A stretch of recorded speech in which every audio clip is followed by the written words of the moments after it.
And then the final game of this week, we got the Cincinnati 0-2 Bengals versus the mighty 1-1 Commanders. This will be short and quick. I think the Bengals should have beat Kansas City. That pass interference isn't called. I mean, should have been called. I don't know. I'll let you guys decide that. If that doesn't get called, they probably win that game. They didn't look good the first week, but the Bengals they're just natural slow starters.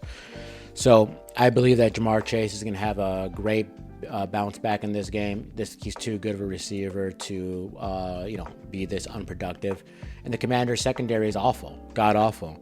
So I like where this is a good game for the Bengals to bounce back. I believe the Commanders the Emmanuel Forbes Jr. is questionable. Not like he was that great anyways, but he's questionable. Higgins is questionable, and BJ Hall is questionable for the Bengals, but I believe Higgins is leaning towards starting from the last thing I read on Monday. Both teams are 1-1 against the spread this season, and both teams have gone over the listed game total 50% of the time. And Joe Burrow is 1-1 in Monday Night Football, so there's some trends for you guys to see. But you know what? I think Joe Burrow and the team they'll be looking to get on track on Monday. They looked really great against Kansas City. The number Vegas is telling you right here, 7.5. They believe so as well. The Commanders, they've struggled out the gate, in Cliff Kingsbury's offense. They have nobody really to pass to. I mean, Daniel's not a great passer yet. Maybe he will turn into one in the NFL. Different than college, He's running the ball really great, Daniels, and we expected that. But their best, the player with the most receiving yards is Austin Eckler, and he's a running back. Don't get me wrong, he's a great passing catch running back, but you don't want to see that. I mean, I don't think nobody's scared of Scary Terry anymore. Nobody really has to watch him anymore. I think he's only seen 12 or 14 targets. And the Bengals have allowed just 272 passing yards this season with Brissett and Mahomes.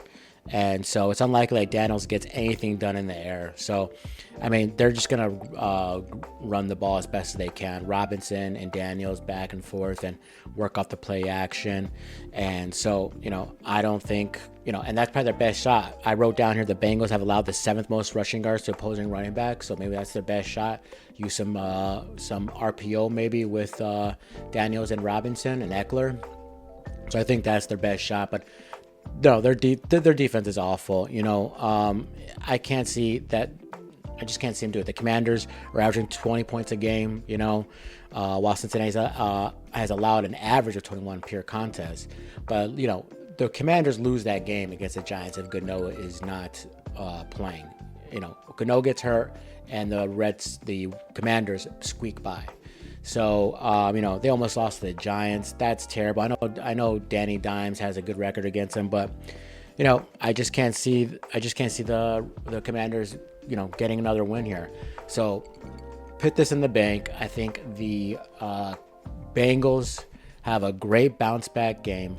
Jamar Chase, this is his game to get back on track, to go over 100 yards. I'm calling it. And Joe Burrow to make a statement to say that they're not down and done just yet, being 0-2. So I think they win this game by a lot. I think there's maybe more than 10 points. But I have them covering the 7.5.